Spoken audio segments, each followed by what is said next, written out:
Anggrek ini saya rawat dan saya bungakan di dataran rendah, ketinggian kurang lebih 19 meter dari permukaan laut, dan tumbuh hampir 20 kuntung bunga. Padahal di dataran rendah ya, bunganya pun cukup cantik banget dan caranya sangat mudah. Saya akan bagikan caranya secara gratis.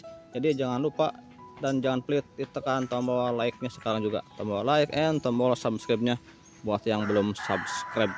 Kita langsung lanjut ke tutorialnya, bagaimana cara membuat anggrek bisa berbunga dengan banyak.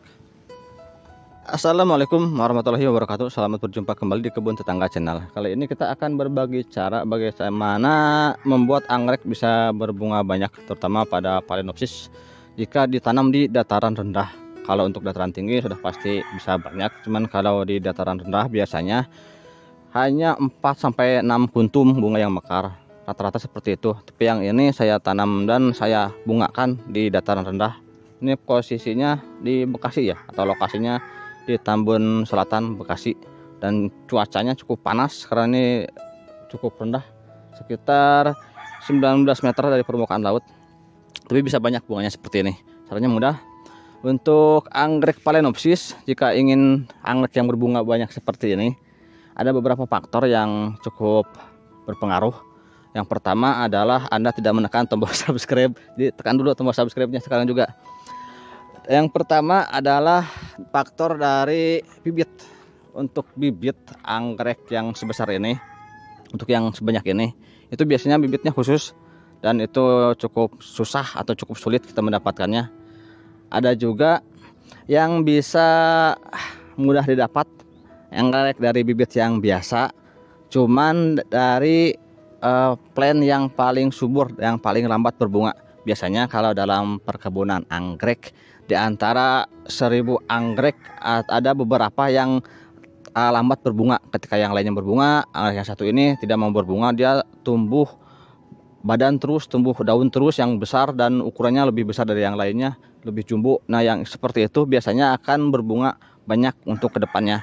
Jadi bisa dipilih yang seperti itu. Nanti dibungakan ketika daun sudah mencapai ukuran yang maksimal. Dan untuk anggrek yang seperti ini, kalau istilah dalam kategori anggrek Phalaenopsis, ada yang premium ataupun super premium. Bisa dilihat dari ukuran bunganya yang cukup besar dan juga jumlah kuntumnya. Untuk anggrek yang berbunga besar dengan kuntum di atas 13 atau di atas 12 kuntum, itu masuk ke dalam kategori premium. Untuk yang ini ada lumayan banyak. Dan jika kuntum bunga anggrek bisa mencapai 18 sampai 20 atau di atas 20 kuntum, masuk ke kategori super premium. Harganya pun tentu saja jauh berbeda untuk kategori anggrek, tiap jenis kategorinya.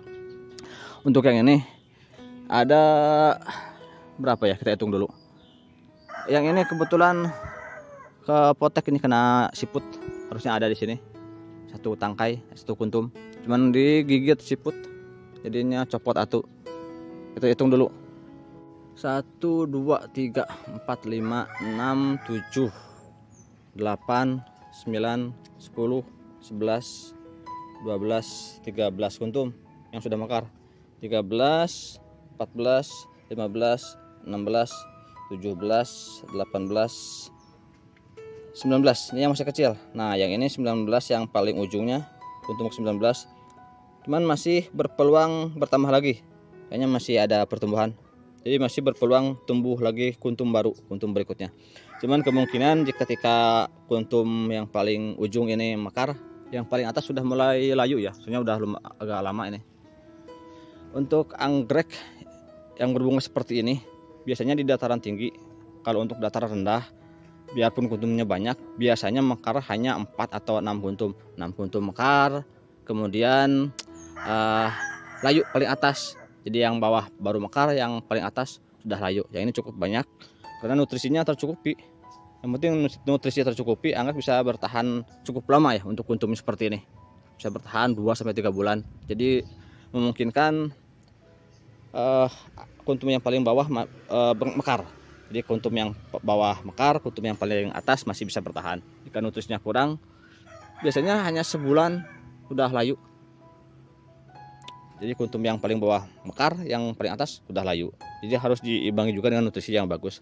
Yang pertama dari bibit, yang kedua dari nutrisi, dan juga teknik perawatan dan yang lainnya, dan juga pemupukan tentunya. Untuk nutrisi erat kaitannya dengan pemupukan, karena untuk mendapatkan nutrisi yang bagus harus dipupuk dengan baik juga dan teratur.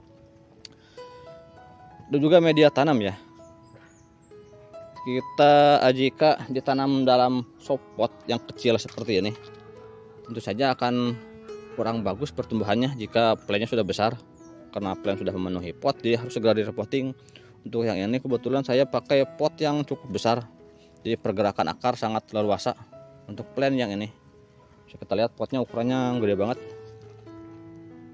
Nah, saya memakai pot gerabah yang cukup besar ya, diameter berapa ini, 30 cm kurang lebih. Untuk media tanam saya memakai kulit kayu dan juga sabut kelapa di bagian bawahnya, dan juga arang di bagian bawah. Jadi dicampur-campur agar mendapatkan nutrisi yang maksimal, karena tiap jenis media tanam memiliki kandungan unsur hara atau nutrisi yang berbeda-beda. Jadi dengan dicampur seperti ini, kebutuhan nutrisinya lengkap, bisa terpenuhi atau cukup. Itu dari nutrisi. Yang kedua dari teknik pemotongan. Jika sudah seperti ini, nah ini sudah mulai layu. Jika teman-teman mau pembungaan berikutnya maksimal, jangan nunggu sampai habis. Ketika sudah seperti ini, sudah hampir habis, kita potong aja dari bawah, kemudian berikan nutrisi atau pupuk pertumbuhan sampai anggrek kita mempunyai beberapa daun baru. Kita lanjutkan lagi. Kalau untuk Phalaenopsis, sejauh yang saya alami atau sejauh yang saya amati, akan berbunga bagus jika mempunyai daun yang bagus. Jadi untuk pemupukan, usahakan jangan pupuk tunggal, berikanlah pupuk yang majemuk yang mengandung nitrogen dalam kadar yang dibutuhkan. Misalkan dalam pertumbuhan kadar nitrogennya lebih tinggi, sedangkan pada fase pembungaan atau kita mau membungakan, kadar nitrogennya yang lebih rendah. Tapi tetap harus ada kadar nitrogen, karena semakin bagus daun semakin bagus juga bunganya. Untuk pupuknya yang saya pakai, memakai Gandasil B atau bisa juga dengan Gaviota 67, itu cukup bagus kalau untuk anggrek Phalaenopsis seperti ini. Dan dosisnya berbeda ya, ada dua cara yang bisa kita terapkan pada anggrek seperti ini. Cara pemupukan yang pertama disiram, yang kedua disemprot. Untuk cara pemupukan disiram dosisnya cukup tinggi, saya memakai dosis 1 sendok teh untuk 2 liter air. Sedangkan untuk disemprot lebih rendah, jadi dikurangi dosisnya setengah atau sepertiga dari dosis yang biasa saya pakai. Untuk cara pemupukannya akan saya praktekkan juga. Kita racik dulu pupuk untuk membungakan, karena kita fokus ke pembungaan. Untuk pupuknya bisa memakai Gaviota 67 ataupun Gandasil B untuk membungakan ya. Kalau untuk pertumbuhan saya memakai Gandasil D. Kita akan coba Gaviota 67. Tapi sebaiknya satu jenis, jangan dicampur. Jika teman-teman memakai Gaviota, terus jika mau ganti pupuk, disterilkan dulu satu kali pemupukan atau satu interval pemupukan, jangan dipupuk, disiram aja air bersih, kemudian kita ganti dengan pupuk yang lain jika teman-teman mau mengganti pupuknya. Untuk Gaviota jarang dijual secara bebas di luar toko anggrek, biasanya hanya ada di toko-toko anggrek. Jika mau online bisa cek di sini nih, saya sematkan link untuk pupuknya. Dosis yang biasa saya pakai 1 sendok teh untuk 2 liter air bersih. Ini dosis cukup tinggi. Untuk teknik pemupukan disiram, kita larutkan sampai benar-benar terlarut. Ini cukup tinggi ya, dosis segini cukup tinggi untuk disiram. Jika teman-teman mau disemprot, kita bikin dulu larutan seperti ini, kemudian ditambahkan lagi air 2 liter lagi, baru kita semprot. Dan untuk penyemprotan usahakan di pagi atau sore hari. Sebelum disemprot disiram dulu, jadi jangan dibalik ya, jangan habis pupuk kemudian disiram. Kita siram dulu dengan air bersih sebagaimana penyiraman biasa, baru kita semprot dengan pupuk. sampai semua bagian area daun dan juga perakaran basah oleh pupuk. Kalau untuk disiram, caranya seperti ini, tinggal disiramkan aja. Nah, ini untuk anggrek yang kita tanam di dalam pot. Kalau untuk anggrek yang ditanam tanpa pot seperti anggrek vanda ataupun yang lainnya yang digantung, kurang cocok kalau disiram seperti ini, lebih baik disemprot. Nah, misalnya seperti ini, kita siramkan aja seperti ini, intervalnya 1 minggu sekali. Dan untuk plant yang sedang berbunga pun harus dipupuk ya, tetap kita pupuk agar kebutuhan nutrisinya tercukupi. Misal seperti ini kondisi sedang spike, ini anggrek mini, Phalaenopsis mini. Nah, kita siram seperti ini, atau jika memungkinkan kita rendam juga boleh seperti ini, rendam sebentar agar lebih hemat pupuk. Yang penting pastikan media tanam aman, tidak ada penyakit, bebas penyakit, bisa kita rendam seperti ini. Sedangkan untuk penyemprotan memakai dosis rendah, intervalnya bisa 5 hari sekali ataupun seminggu 2 kali, tapi dosisnya rendah, jangan setinggi ini. Ini untuk disiram dosisnya tinggi, intervalnya 1 minggu sekali, dan dalam 1 bulan itu ada 4 minggu, 3 kali dipupuk seperti ini, 1 kali tanpa pupuk. Jadi jangan terus-terusan dipupuk agar tidak terlalu banyak bahan kimia yang menumpuki media tanam.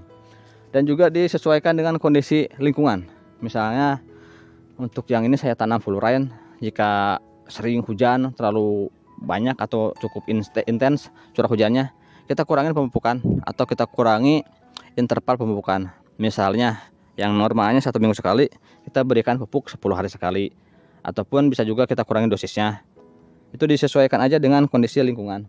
Kalau terlalu banyak pupuk di musim penghujan akan mengakibatkan busuk, apakah pada batang ataupun akar ataupun yang lainnya, seperti itu. Dan juga dilakukan pada sore atau pagi hari. Jika pada siang hari rawan gosong daunnya, jika terkena daun, apalagi yang dengan metode semprot, cuaca terik, kena pupuk panas, bisa gosong, beresiko gosong. Dan untuk pupuk kimia seperti ini bisa digabung juga dengan pestisida kimia ataupun fungisida kimia. Jika kondisinya rawan jamur ataupun banyak hama, belalang ataupun serangga yang lainnya, bisa campurkan dalam 1 larutan kemudian disemprot. Tapi harus dosis rendah ya, jangan terlalu dosis tinggi. Untuk ini untuk disiram seperti ini. Nah, seperti ini aja cukup sampai habis berbunga. Jika ini kan masih berbunga, untuk plant yang ini tetap kita pupuk agar memberikan asupan nutrisi ke tanamannya. Jika tidak dipupuk, risiko stres pasca berbunga akan tinggi. Nah, seperti ini. Jika kita sudah tidak menginginkan bunganya atau bunganya sudah habis, kita potong, kemudian kita berikan air bersih aja tanpa pupuk pada interval pemupukan berikutnya. Setelah disterilikan, minggu berikutnya barulah kita ganti dengan pupuk pertumbuhan sampai minimalnya tumbuh 2 daun baru. Jadi seperti itu untuk teknik pemupukan pada Phalaenopsis. Dengan pemupukan yang bagus dan juga anaknya subur, akan menghasilkan bunga yang maksimal, kuntum bunga banyak, bunga lebih besar, dan stres pasca berbunga bisa diminimalisir. Karena mau gak mau jika pembungaan seperti ini berisiko stres ke plantnya, dengan pemupukan yang bagus dan juga rutin, bunga akan bagus dan plant tidak bermasalah ketika habis bunganya. Selain pemupukan, kondisi lingkungan juga sangat penting, terutama ketersediaan cahaya matahari dan juga angin. Untuk Phalaenopsis yang ini saya tempatkan fluorine, tapi dengan paranet, di bawah paranet seperti ini ya. Paranetnya cukup renggang karena sekarang di Indonesia musim penghujan, jadi cukup renggang paranetnya agar lebih banyak cahaya matahari yang masuk. Ketika musim kemarau, saya tambahkan lagi satu lapis paranet agar tidak gosong. Jadi yang 1 lapis bagian bawah paranetnya bisa dibuka dan tutup agar lebih aman ke plantnya. Kemudian angin juga penting. Jika teman-teman merawat anggrek Phalaenopsis atau anggrek tipe epiphyt yang lainnya, ketersediaan angin harus bagus. Jika tidak ada angin, usahakan pakai kipas atau blower, atau bisa juga tempatkan di rak seperti ini yang berongga. Jadi di bawahnya masih ada rongga untuk sirkulasi udara agar lebih bagus. Sementara sekian aja dulu dari saya, mudah-mudahan bermanfaat. Jadi jangan lupa ditekan tombol like-nya and tombol subscribe-nya sekarang juga. Wassalamualaikum warahmatullahi wabarakatuh.